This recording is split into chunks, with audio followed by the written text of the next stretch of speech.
Good afternoon, everyone. Report out social vulnerability in Central Europe, early 1700s.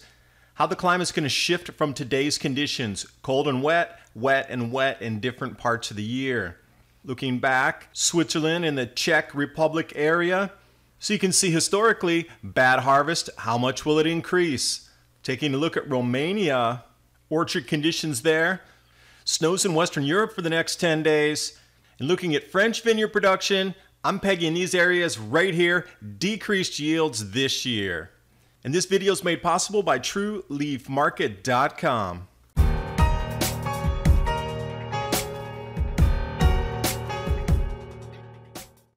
Let's start off with this report here, social vulnerability in the Little Ice Age, Central Europe, early 1700s. What they did was put together adverse climate patterns and also the economic effects that came along with that as a yardstick to assess climate severity and impacts moving forward with grain prices and demographic data, which means population migration. So what they did was start to break it down in weather-related impacts for agricultural production. So September and October, at the bottom there, the agricultural products, vineyards are going to be cold and wet. And then March and April, late frost, which we've seen last year and the year before and the year before that. Then in July and August, we also saw the wet with the hailstorms. So this seems to be matching up pretty well with what the transition into European agriculture looks like, at least around France, Switzerland, northern Italy, and Austria. And then what I really liked about the report is they went to put the amplitude of grain prices on the weather conditions shifting. So they saw 4 times increase in food prices as the harvests were reduced during the 1700s for this 45-year period. So for you and I in the modern age, if our food price quadruples, where does that take out of the rest of the greater spending economy, and how would that affect our global economy? Let alone just your local area retailers. And looking deeper at the two areas here, Switzerland, that is the dark black line. And the Czech lands, well, you got to remember this is back in 1755, so today it's Czech Republic area, that is the dotted line. Left side is the pricing in the monetary unit of that time, but you can see when the grain crops were lost, what the increases were from an average of 20 up to 80. A better harvest came in over the next couple of years. Things stabilized a bit. Prices went down, but then they had another bad harvest around 1772, and prices went up for 5 years. Then they came back down. Then they had some stable harvests, and then prices back up again. We can expect the exact same repeats coming up.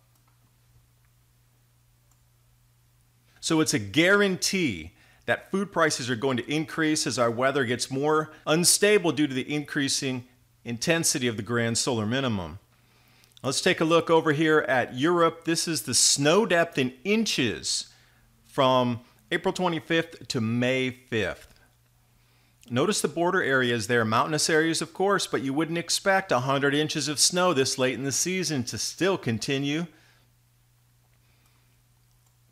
So I've been following France and Austria's wine production for the last several years since I started my channel. Actually, some of my first few videos were on the vineyard losses in these areas.